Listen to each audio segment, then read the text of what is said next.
US President Donald Trump has sent a big warning to the world. Obey or face the consequences.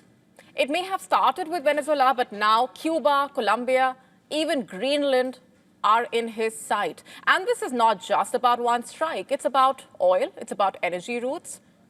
It's about power for the United States. And America, under Trump, has put concepts like sovereignty of a country, democracy, international law and order back on the back burner, it seems. And the world is watching. How far will America go? Who will truly pay the price for all of this? We're asking those questions tonight. First, let's just get you up to speed with the developments and what Donald Trump has said today. Speaking aboard Air Force One, the American president declared that Cuba is ready to fall. Cuba is ready to fall, arguing that Havana can no longer survive without heavily subsidized Venezuelan oil. In fact, he insisted that America would not even need to intervene militarily. Let's play out that statement for you first. Cuba is ready to fall. You know? Yes. Cuba looks like it's ready to fall. And at the same time, Trump also doubled down on another claim that he has made repeatedly, that America needs Greenland for national security. Of course, strong objections came in from Denmark and Greenland's leaders. Trump said Washington would return to the issue soon, but then these remarks are not happening in isolation. It comes as the world remains in shock following the U.S. Special Forces shock military operation that unfolded in Venezuela over the weekend. America captured Nicolás Maduro, flew him to New York, where he is to face narco-trafficking charges. And despite the success of the initial U.S. operation, questions are, of course, mounting over Trump's Venezuela strategy and what's really going on here. When asked who is running Venezuela, Trump responded to that. It means we are in charge. That's what he says. Trump says that America would run Venezuela, fix it, and hold elections later. This after he described Venezuela as a broken country. Those were the words used, broken country. But then the U.S. Secretary of State stressed on Sunday that Washington is not seeking complete regime change or elections. He told the press that America is fighting drug traffickers and not a war against Venezuela. But then the message from Washington is absolutely clear. Elections can wait, but control, specifically U.S. control, comes first. And when asked whether this was about oil or regime change, Trump said, I'm quoting again, it's about peace on earth.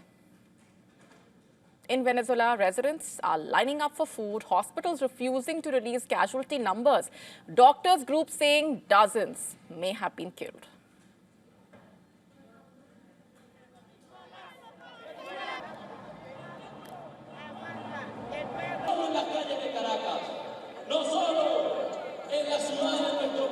Salió a las calles de Caracas a decirle al mundo que levante la voz por ese encuentro de nuestro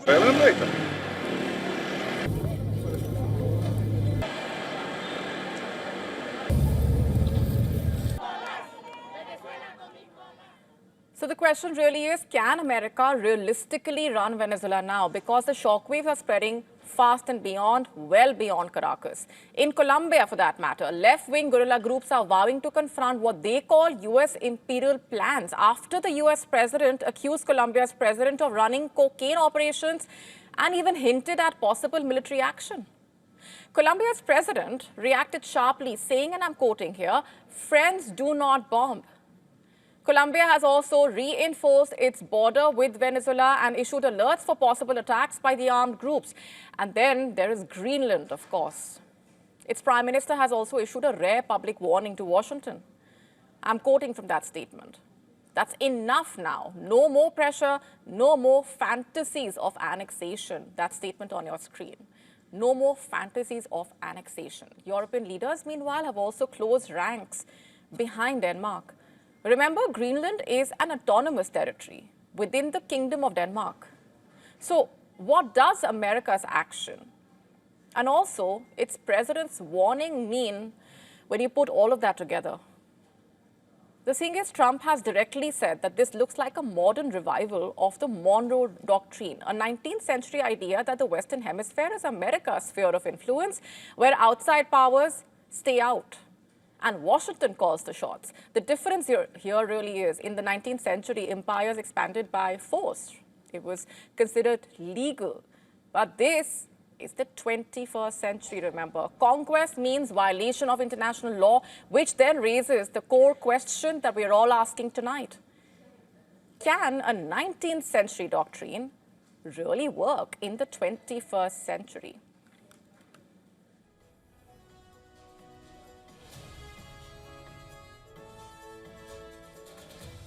To stay up to speed with the latest news, download the WION app and subscribe to our YouTube channel.